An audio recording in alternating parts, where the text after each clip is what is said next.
नमस्ते दोस्तों, आज हम बात करेंगे अयोध्या मंदिर का इतिहास के बारे में। अयोध्या हमारे देश का वह स्थान है जो हमारी सांस्कृतिक और धार्मिक विरासत से जुड़ा हुआ है।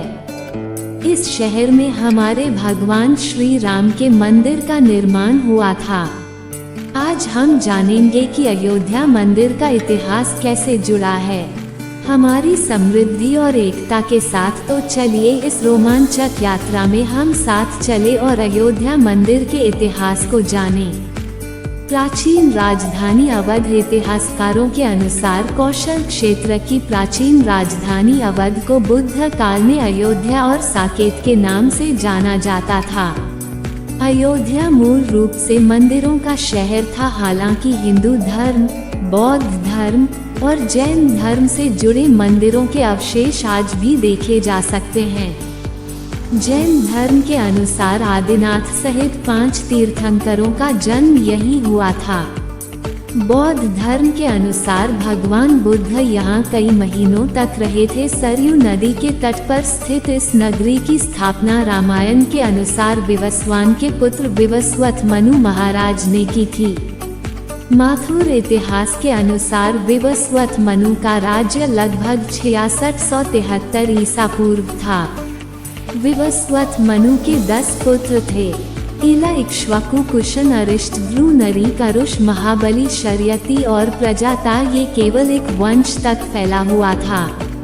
इक्ष्वाकु वंश ने कई महान राजा, संत, अरिहंत और देवता पैदा की। इक्ष्वाकु वंश के बाद भगवान श्री राम हुए अयोध्या पर और महाभारत काल तक इसी वंश के लोगों का शासन रहा। पौराणिक कथाओं के अनुसार जब मनु ने ब्रह्मा से अपने लिए एक शहर बनाने के लिए कहा तो वे इसे विष्णु के पास ले गए। विष्णु जी ने उन्हें उपयुक्त स्थान के रूप में साकेत धाम का सुझाव दिया। विष्णु ने ब्रह्मा और मनु के साथ भगवान मूर्तिकार विश्वकर्मा को इस शहर को आबाद करने के लिए भेजा। इसके अलावा महर्षि वशिष्ठ को भी उनके राम अवतार के लिए उपयुक्त स्थान खोजने के लिए उनके साथ भेजा गया था। ऐसा माना जाता है कि लक्ष्मी भूमि को वशिष्ठ ने सरयू नदी के तट पर चुना था, जहां विश्वकर्मा ने शहर का निर्माण किया था।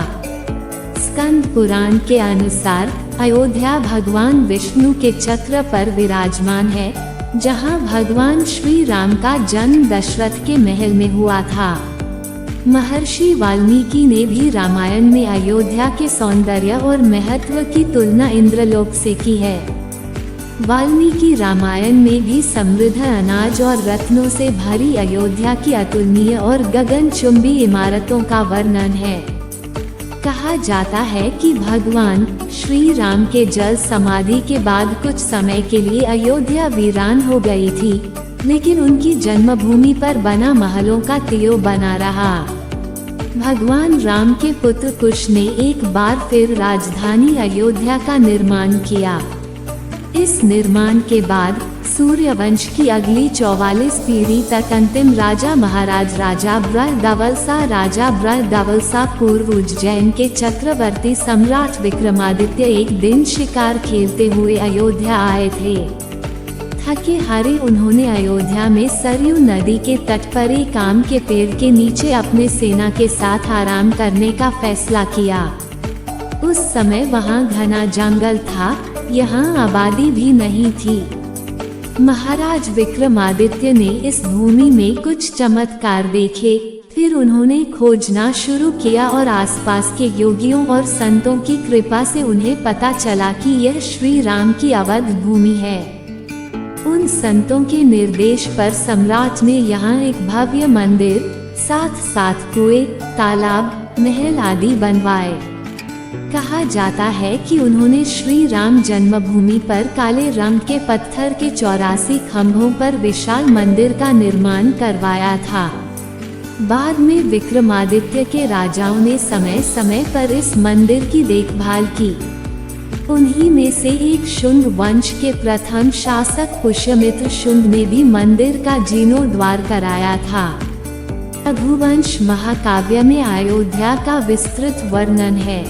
पौराणिक इतिहास के अनुसार अयोध्या ईसा पूर्व के 5वीं शताब्दी में एक अंतर्राष्ट्रीय व्यापारिक केंद्र था। बौद्ध काल में इसे प्रमुख बौद्ध केंद्र के रूप में विकसित होने का दर्जा मिला, जिसे साकेत कहा गया। 7वीं शताब्दी में चीनी यात्री जुआंगजोंग ने यहाँ 20 बौद्ध मंदिर और 3000 भिक्षुओं के साथ एक बड़े हिंदू मंदिर का भी वर्णन किया, जिसे हजारों लोग रोज आते थे। 11वीं शताब्दी में कन्नौज के राजा जयचंद ने इस मंदिर पर सम्राट विक्रमादित्य की स्तुति में एक शिलालेख खुदवाया। पानीपत की लड़ाई के बाद जयचंद का अंत हुआ, लेकिन 14वीं शताब्दी तक अयोध्या में राम मंदिर को गिराया नहीं गया। सिकंदर लोदी के शासनकाल में यहाँ मंदिर मौजूद था। 14वीं शताब्दी में मुगल साम्राज्य ने भारत पर कब्जा किया और फिर उन्होंने अयोध्या में राम जन्मभूमि मंदिर को नष्ट करने के लिए कार्रवाई की। 1527-28 में वे मंदिर को तोड़कर उसी स्थान पर बाबरी मस्जिद बनवाई।